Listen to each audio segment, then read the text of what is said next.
University మంచి భవిష్యత్తు కోసం తెలుగు విద్యార్థులు ఇష్టపడే యూనివర్సిటీ. కాల్ 9059052378 9059052379.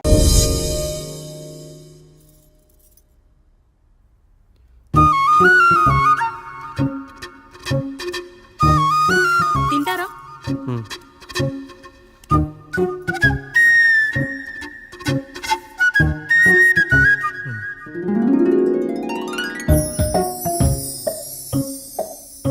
ఫస్ట్ టైమా? అవును, మీకెలా తెలిసిపోయిందండి? అంటే మా బామ్మ చెప్పింది.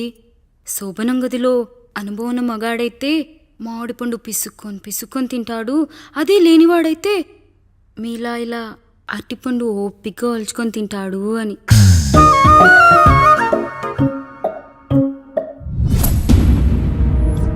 ఏంటవి? అవేంటో తెలీదా? ఫ్రెండ్స్కి పెళ్ళని చెప్తే హ్యాపీ బర్త్డే అనుకొని బెలూన్స్ ఇచ్చారు, ఫీల్ అవుతారు కదా అని 4 అక్కడ కట్టాను.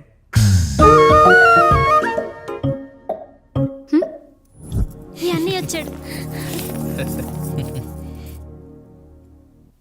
పిల్లల గదిలోకి వెళ్ళారండి. మీరెంత ఏంటి ఇంత రాత్రి అయినా ఇంకా పడుకోలేదా? మీరు లేనిది ఎప్పుడైనా పడుకున్నామా అన్నయ్య?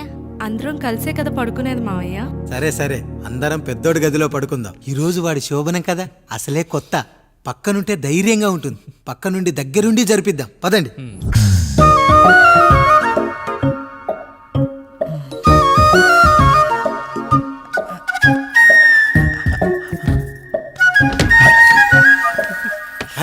కానివ్వండి. మీరేం మావయ్య ఇక్కడ పడుకుంటున్నారు? అదేంటమ్మా పెద్దోడా, చెప్పలేదా? మేమంతా కలిసే పడుకుంటామమ్మా, నువ్వు మాతో పాటే. అవును భార్గవి. మీరు ఊరుకోండి. మీరు ఇక్కడ పడుకోవడం నాకు ఇష్టం లేదు మావయ్య.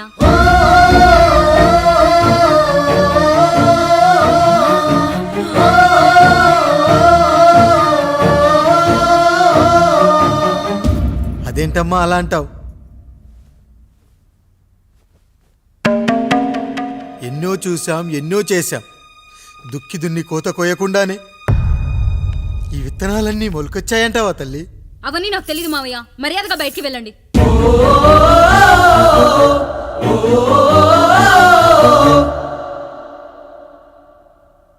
కనీసం ఆ మూలనైనా పడుకుంటామమ్మా.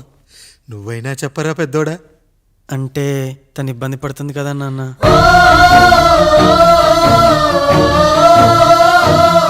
నువ్వు కూడా ఏంట్రా, పిల్లలేదో ఆశపడుతున్నారమ్మా. ఒక్కసారి ఆలోచించమ్మా. మావయ్య మీరు బయటికి వెళ్తే మేము తలుపులేస్తాం.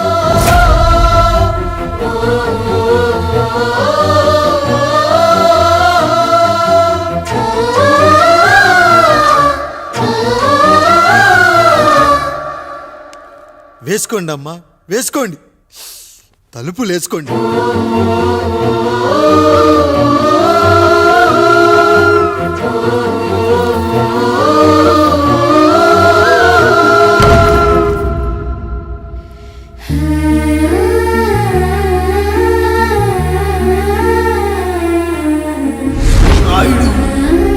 బిడ్డలు జాగ్రత్త. ఈ రోజు నుంచి వీళ్ళంతా నీ తమ్ముళ్ళు చెల్లెళ్ళు కాదు, నీ బిడ్డలు.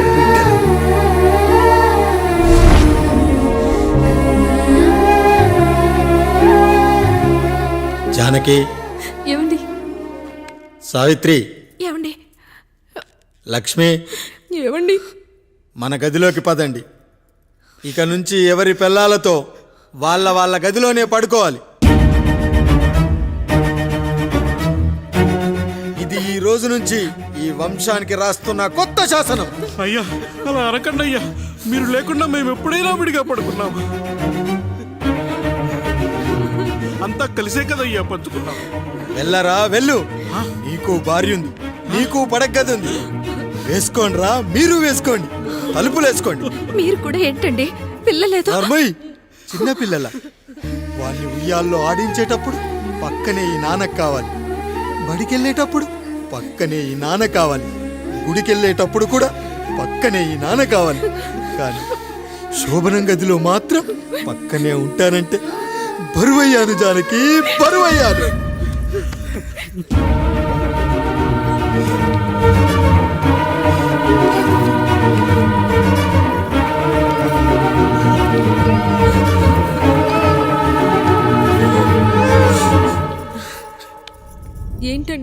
ఇంకా అదే ఆలోచిస్తున్నారా? ఎలా మర్చిపోగలను లక్ష్మి? జరిగింది ఏదో జరిగిపోయింది, మీరు బాధపడకండి. ఎంత మాట అన్నాడో చూసావా? నా భార్య ఇబ్బంది పడుతుంది, బయటికెళ్ళండి నాన్న అన్నాడు. వాణ్ణి ఎలా పెంచాను? చదువుకుంటే పై చదువులకు వాడు వేరే ఊరు వెళ్లాల్సి వస్తుందని చదివే మాన్పించేశాను. జ్వరం వస్తే ఆ మాత్రలు చేదుగా ఉంటాయని నేనే మింగాను. నోరు తెరిచి అమ్మ కావాలన్నప్పుడల్లా ఎంతమంది అమ్మల్ని ఇచ్చాను. నాన్న అన్న ప్రతిసారి నాన్నల్ని ఇవ్వలేకపోయానని వాడికి నా మీద కోపమో ఏమో జానకి. నిజమేనండి, మనమంతా ఇలా లేమే. మన కుటుంబానికి దిష్టి తగిలింది. మా నాన్న మరణంతో ఆస్తిపోయి తమ్ముళ్ళతో నడి రోడ్డున పడ్డప్పుడు ఇలాంటి కష్టాన్ని మొదటిసారి అనుభవించాను.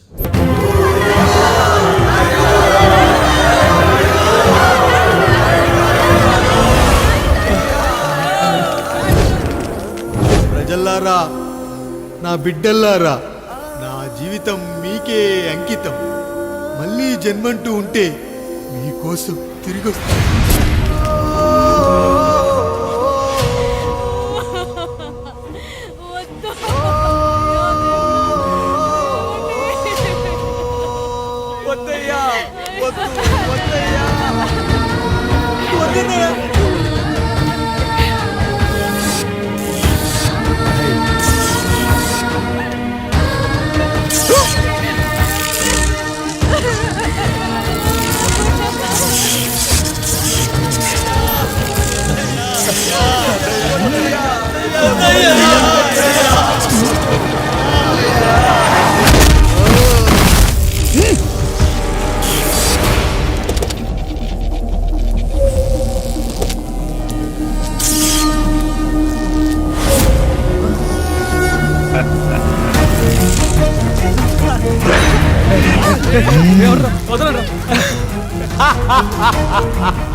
ఎవడొస్తాడు? నిన్ను కాపాడటానికి ఎవడొస్తాడు?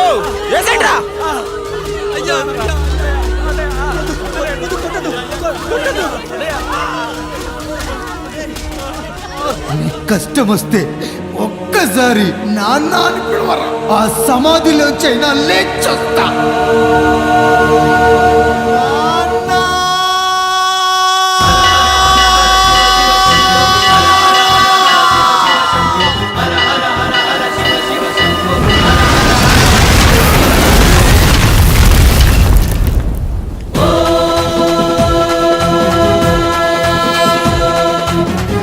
त्र्यंबकं यजामहे सुगन्धिं पुष्टिवर्धनम्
తింటారా?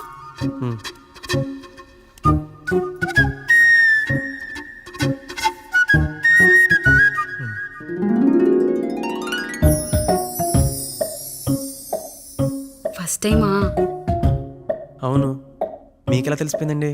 అంటే మా బామ్మ చెప్పింది. శోభనం గదిలో అనుభవం ఉన్న మగాడైతే మామిడిపండు పిసుక్కొని తింటాడు, అదే లేనివాడైతే మీలా ఇలా అరటిపండు ఓపిగ్గా ఒలుచుకొని తింటాడు అని.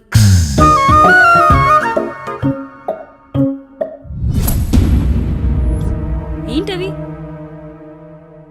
అవేంటో తెలీదా? ఫ్రెండ్స్కి పెళ్ళని చెప్తే హ్యాపీ బర్త్డే అనుకొని బెలూన్స్ ఇచ్చారు. ఫీల్ అవుతారు కదా అని 4 అక్కడ కట్టాను.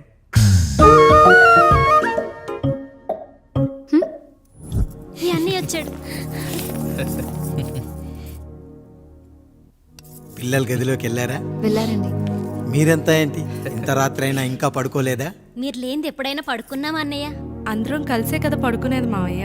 సరే సరే, అందరం పెద్దోడి గదిలో పడుకుందాం. ఈ రోజు వాడి శోభనం కదా, అసలే కొత్త. పక్కనుంటే ధైర్యంగా ఉంటుంది. పక్క నుండి దగ్గరుండి జరిపిద్దాం, పదండి.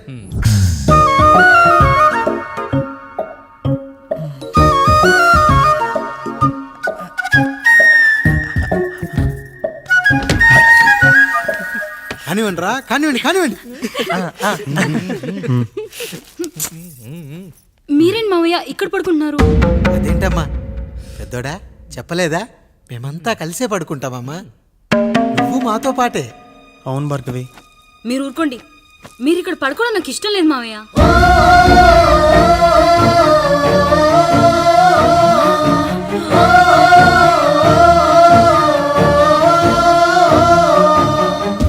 అదేంటమ్మా అలా అంటావు? ఎన్నో చూసాం, ఎన్నో చేశాం. దుక్కి దున్ని కోత కోయకుండానే ఈ విత్తనాలన్నీ మొలకొచ్చాయంటావా తల్లి? అవన్నీ నాకు తెలియదు మావయ్య. మర్యాదగా బయటికి వెళ్ళండి.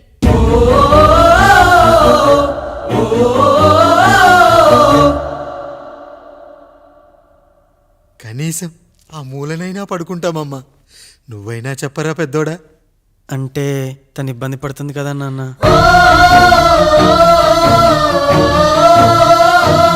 నువ్వు కూడా ఏంట్రా?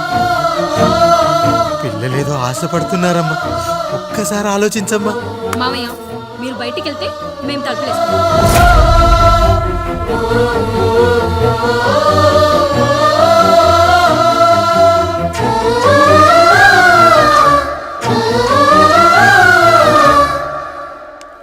వేసుకోండి అమ్మా, వేసుకోండి. తలుపులేసుకోండి.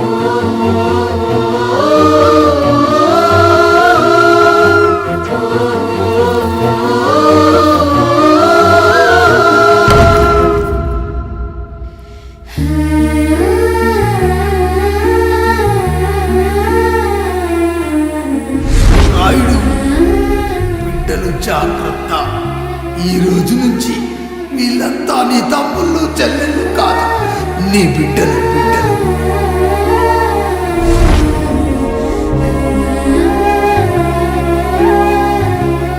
జానకి, ఏమండి సావిత్రి, ఏమండి లక్ష్మి, ఏమండి మన గదిలోకి పదండి. ఇక నుంచి ఎవరి పిల్లలతో వాళ్ళ గదిలోనే పడుకోవాలి. ఇది ఈ రోజు నుంచి ఈ వంశానికి రాస్తున్న కొత్త శాసనం. అయ్యా అలా అనకండి అయ్యా, మీరు లేకుండా మేము ఎప్పుడైనా విడిగా పడుకున్నాము. అంతా కలిసే కదయ్యా పంచుకున్నాం. వెళ్ళరా వెళ్ళు, నీకు భార్య ఉంది, నీకు పడగది ఉంది. వేసుకోండి రా, మీరు వేసుకోండి, తలుపులేసుకోండి. మీరు కూడా ఏంటండి పిల్లలేదు? నర్మయ్, చిన్న పిల్లల వాళ్ళని ఉయ్యాల్లో ఆడించేటప్పుడు పక్కనే ఈ నాన్న కావాలి, బడికెళ్ళేటప్పుడు పక్కనే ఈ నాన్న కావాలి, గుడికెళ్ళేటప్పుడు కూడా పక్కనే ఈ నాన్న కావాలి. కానీ శోభనం గదిలో మాత్రం పక్కనే ఉంటానంటే బరువయ్యాను జానకి, బరువయ్యాను.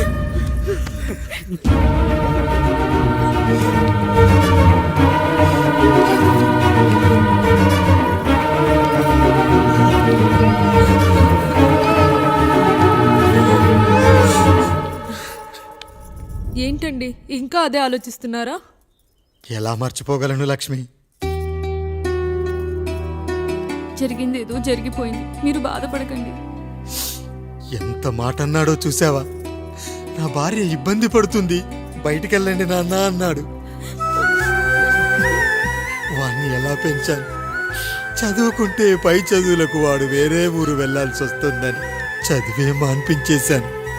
జ్వరం వస్తే ఆ మాత్రలు చేదుగా ఉంటాయని నేనే మింగాను. నోరు తెరిచి అమ్మ కావాలన్నప్పుడల్లా ఎంతమంది అమ్మల్ని ఇచ్చాను. నాన్న అన్న ప్రతిసారి నాన్నల్ని ఇవ్వలేకపోయానని వాడికి నా మీద కోపమో ఏమో జానకి. నిజమేనండి, మనమంతా ఇలా లేమే. మన కుటుంబానికి దిష్టి తగిలింది. మా నాన్న మరణంతో ఆస్తిపోయి తమ్ముళ్ళతో నడి రోడ్డున పడ్డప్పుడు ఇలాంటి కష్టాన్ని మొదటిసారి అనుభవించాను.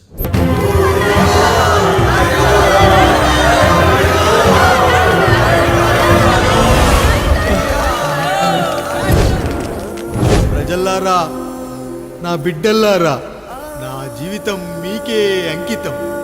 మళ్ళీ జన్మంటూ ఉంటే మీకోసం తిరిగి వస్తాను.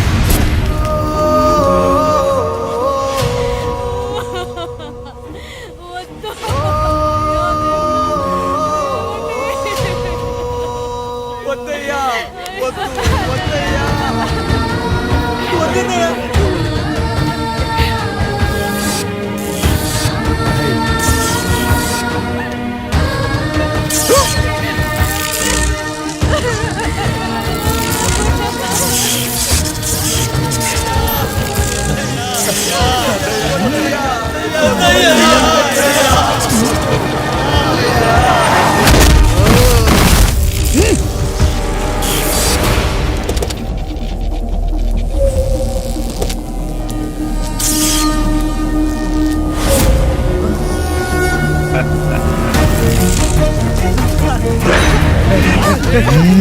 వదలరా.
వేయడానికి ఎవడొస్తాడు?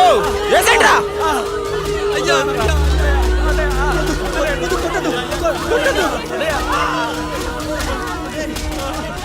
నీకు కష్టం వస్తే ఒక్కసారి నాన్న అని పిలవరా, ఆ సమాధిలో చైనా లేచొస్తా.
లేచి నిలబడండి, కొట్టండి, గట్టిగా కొట్టండి, కసితీరా కొట్టండి. ఈ చిత్రంలోని నటులను, సాంకేతిక నిపుణులను ఎక్కడ పడితే అక్కడ కొట్టండి. కనిపించిన ప్రతి చోట కొట్టండి చప్పట్లతో. విడివిడిగా ఉన్న వ్యక్తుల మధ్య బంధాన్ని నిలిపేది కుటుంబం. విడిపోయిన కొబ్బరి ఆకులను కలిపి ఉంచేది కొబ్బరి మట్ట. కుటుంబం కోసం నిలబడ్డ ఎందరో అన్నయ్యలకు మా ఈ చిత్రం అంకితం.